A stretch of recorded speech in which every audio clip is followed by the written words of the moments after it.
Let's talk back to school boredom busters.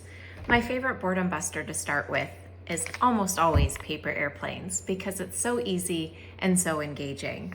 For paper airplanes for back to school season, you can start with a questionnaire of students' interests, learning preferences, back to school questions, procedural questions about your classroom, getting to know you kinds of questions, those kinds of things, printed like a worksheet. Have students put their name at the top, answer the first question, and then turn their handout into a paper airplane. Students launch that paper airplane around the room, pick up someone else's, look at the answers on the paper so far, get to know their classmates a little bit that way, answer the next question, turn it back into a paper airplane, launch again, exchange, exchange, exchange.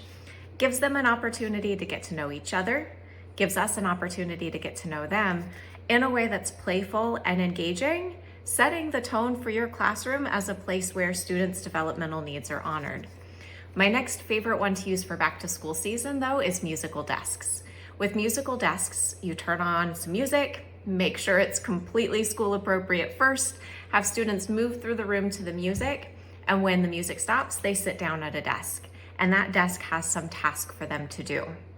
You can do this with different questions on each desk with a piece of paper that stays there where they answer those questions on the desk, getting to know each other and sharing each other's thinking that way around the room. You can do this with academic work.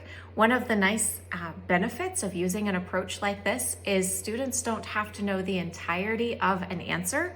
They just have to know the portion for the 90 seconds, 2 minutes, however long it is you have them sitting at that desk before you turn the music on and they get moving again.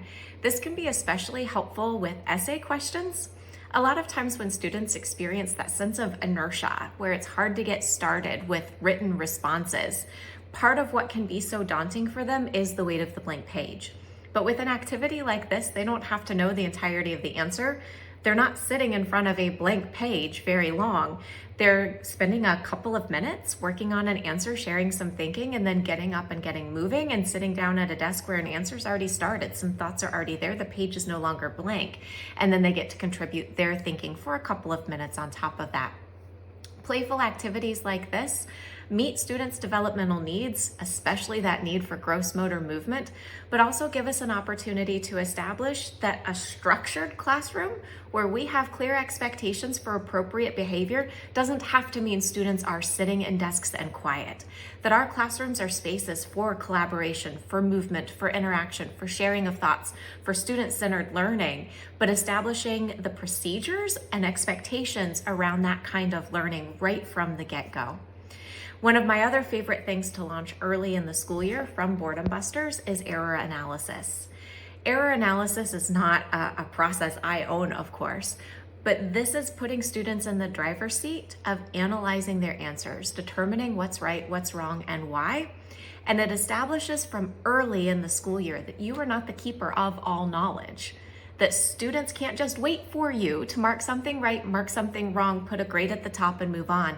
That they need to be in the driver's seat of analyzing their thinking, drawing conclusions from it, making thoughtful choices about what needs to happen next in their learning. Student-centered learning right from the get-go. You can find all of these strategies and more in Boredom Busters.